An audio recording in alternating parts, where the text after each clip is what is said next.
Well, it is Pure West Sport for a Monday evening, and we're on DAB Digital Radio across Pembrokeshire, on the app, on your smart speakers, and live on social media. And the debate has been really good as we look back on the Six Nations, and we're going to get some final thoughts on Wales campaign. But let's just talk about Super Saturday as a whole. And I think at the start of the tournament, the majority of us did say that France would win it, Fraser, and we were right, weren't we? It was probably a bit closer than we were expecting.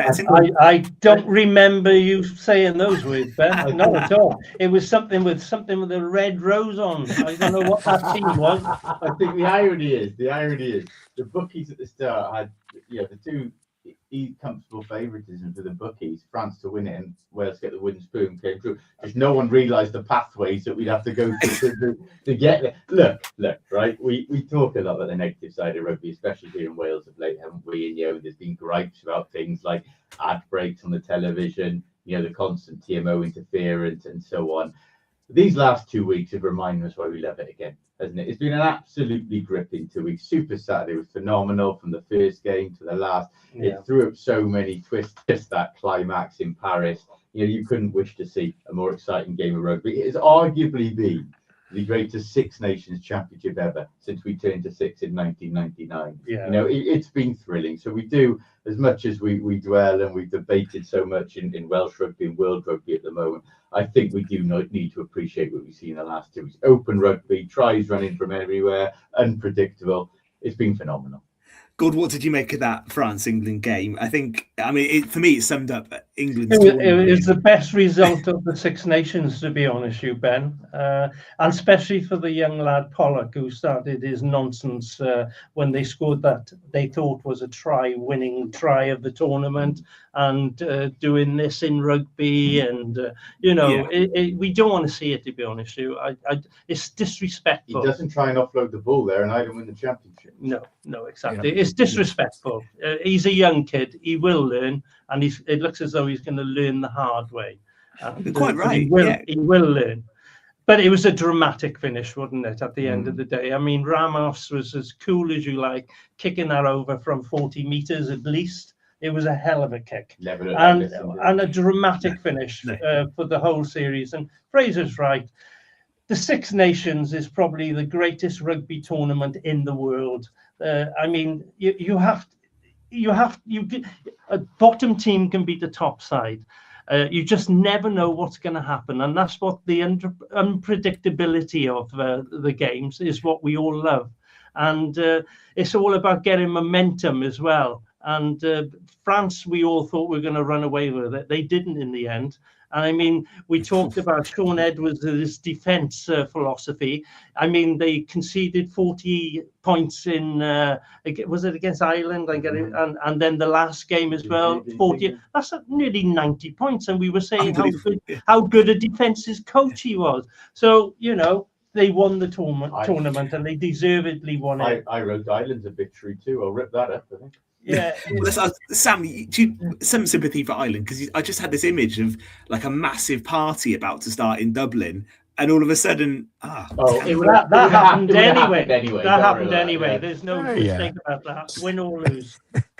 I just think I was sat there watching that final game, and you're never really a neutral when England play, i.e. when you're a Welsh fan. You're never quite a neutral. I agree. But what a game of rugby. And it had everything in it. And I thought, if that was an advertisement for what we can do as a sport, and I say we because I still consider myself somewhat involved in rugby, then that's the kind of game you want to bottle up. That and the Scotland-France game is where you show flair, running rugby, skill set, the speed of LBB, the French winger. Oh my word, just incredible, that's on cheat code. And just pick up on Fraser's point. It was 1999 when Scotland last won a tournament, the Five Nations. Italy played, but as a filler ready for them to join in the year 2000. So it's a great quiz question. Who are the reigning champions of the Five Nations? Is Scotland. But I feel for the Scots a little bit as well, because they've had a real good purple patch with some players, and they've just not been able to pull it off. And I think in Finn Russell, they've got one of the best 10s in the world. And I've never been a huge fan of him, but I do enjoy a maverick player. Gavin Henson is my king. I've always enjoyed Danny Cipriani as well. I like fly halves with flair. And I just feel a little bit for the Scots as well. They turned France around. What a performance that was, where there were question marks around Gregor Townsend's future and their stamp of authority against France. Everything came off. Couldn't quite do it against Ireland, as Ireland were chasing that victory to put themselves back in contention. But if you played that 80-minute France-England game to a non-rugby fan, I think they'd be a convert by the end of it. By that last kick, that Ramos kick, I think they'd be a rugby fan. That was some moment, and you're right. Ramos never looked like missing Fraser, did he? I think it was 47 meters, wasn't it? I think, and there was no way he wasn't going to kick that. Coolest man. Yeah, you're absolutely right. Rock solid under pressure. But a word on England, and because we talk seriously about them now, they've massively underwhelmed in this championship. I think Saturday almost summed up where they are right now. They do have a superb player pool. They've got an immensely talented group there. They haven't harboured it. Don't go overboard now. No, they have. They haven't harboured it right in this championship, and they haven't controlled games. They showed in Paris what they can do with those players, and how they can hurt you. But they found themselves chasing the game now 3 times. They were behind the 8 ball in Scotland, behind it in Ireland. Their discipline is a problem as well.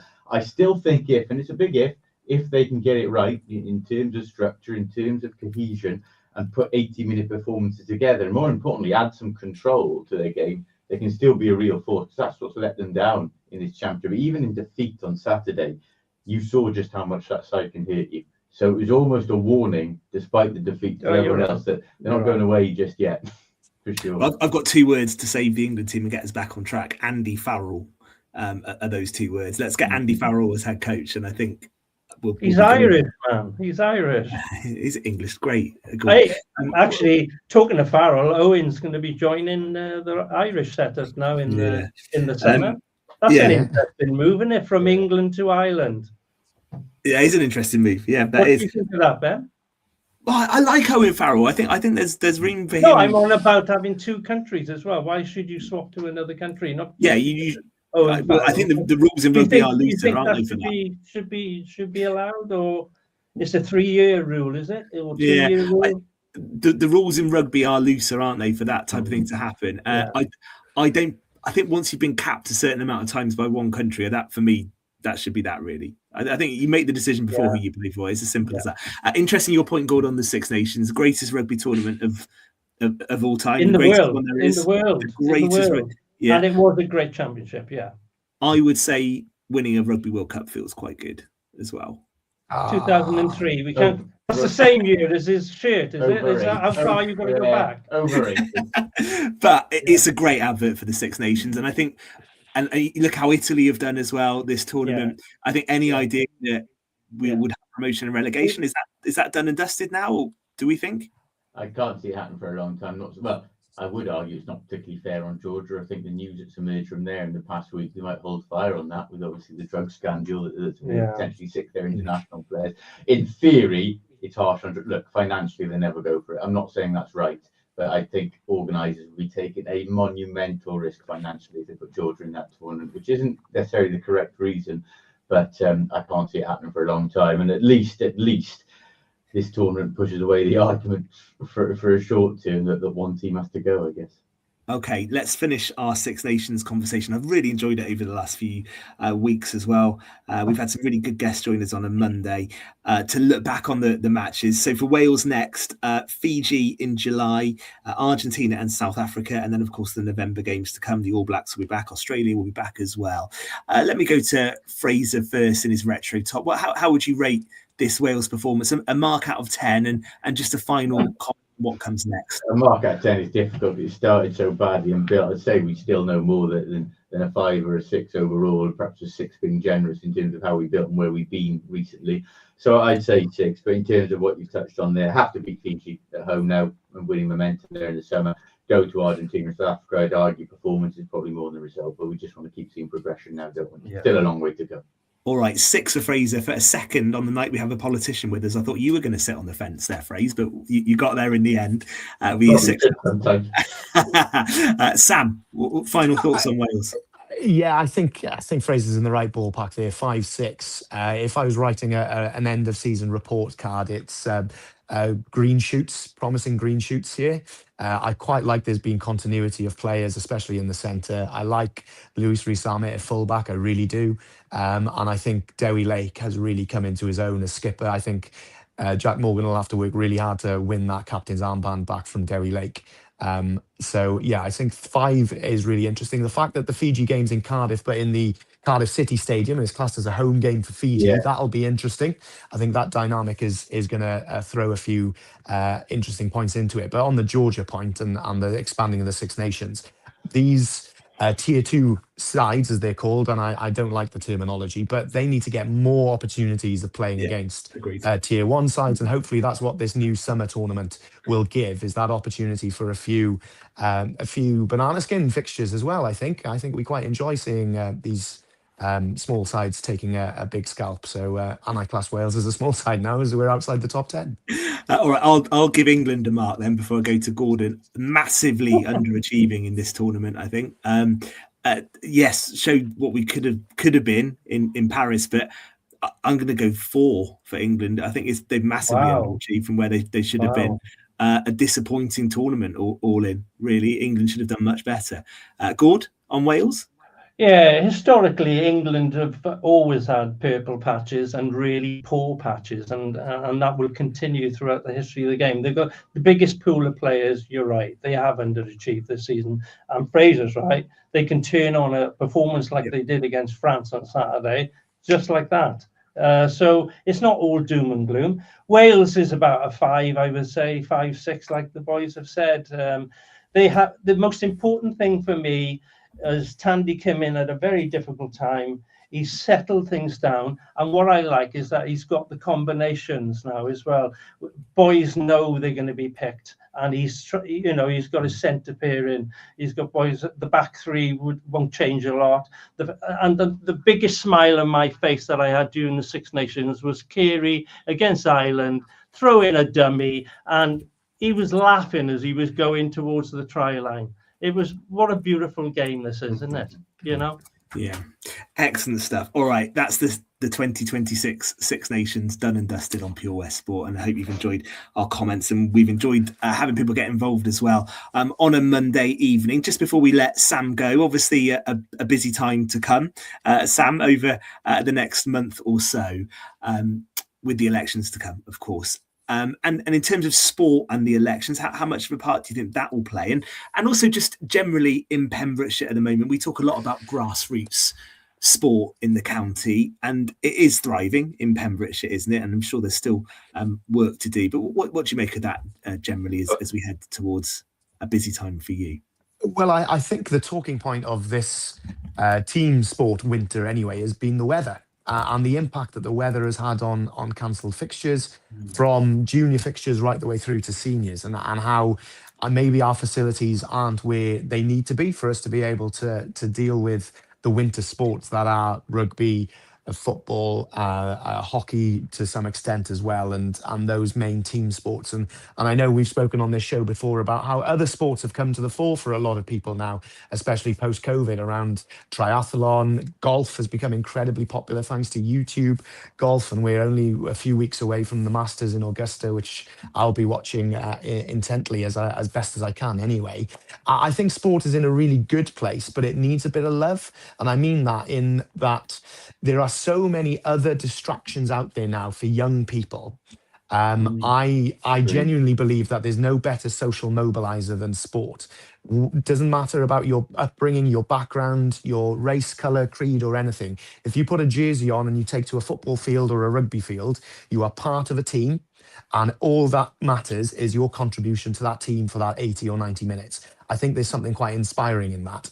And so I'm a big advocate for sport. Even if you're pretty rubbish at it, as I was back in my day, I still think there's a lot to be learned from turning up for a side on a Saturday or training in midweek. You learn a lot from it. So for me, sport is central to who I am, and sort of the values I learned on those wet pitches of the Goodwick Moor or wherever I might have been playing football or rugby or cricket.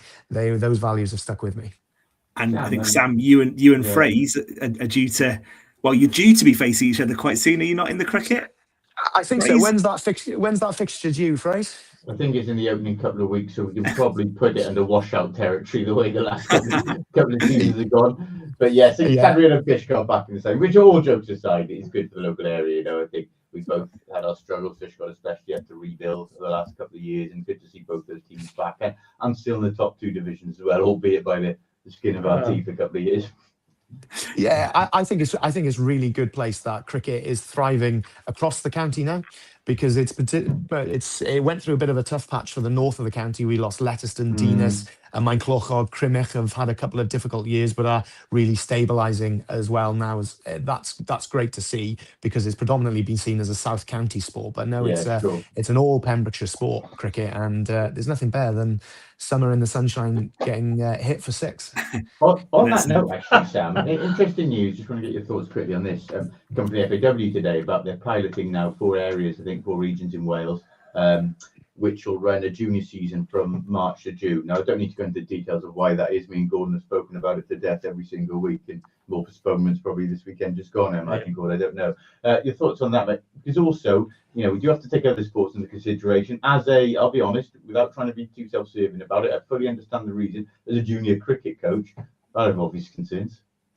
Yeah, and that's where I have concerns, is the knock-on impact that this could have on other sports and participation in other things. Because at a young age, I think it's best that kids just play as many sports as they can, rather than being pigeonholed too early to be a footballer, a cricketer, a rugby player. Play everything, because everybody develops at different speeds and at different ages. So I can understand the reasons for it. What I'd much rather see, and myself and Paul Davis, my colleague, have done a bit of work around this, is improving the facilities we have to ensure fewer cancellations.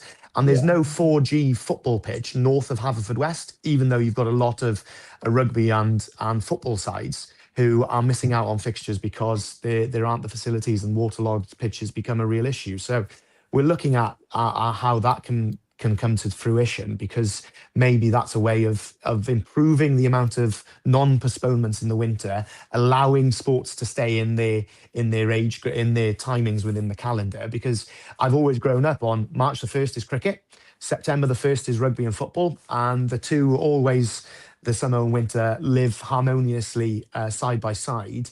But we're seeing football pre-season tournaments starting in July, August, which is having an impact, especially on sides where share ground and facilities. That has an impact on that as well. And I understand it. Football is a global game, and it's bigger, and it brings more revenue into clubhouses, and it brings more revenue in through grants and things like that, especially after the success of the men's national side and the women's national side at European and World Cup tournaments. But I think, again, there's something so lovely about community sport. Let everything flourish. Let there be a space for everything. And that's why I think keeping the calendar winter, summer does have a lot of benefits in my mind.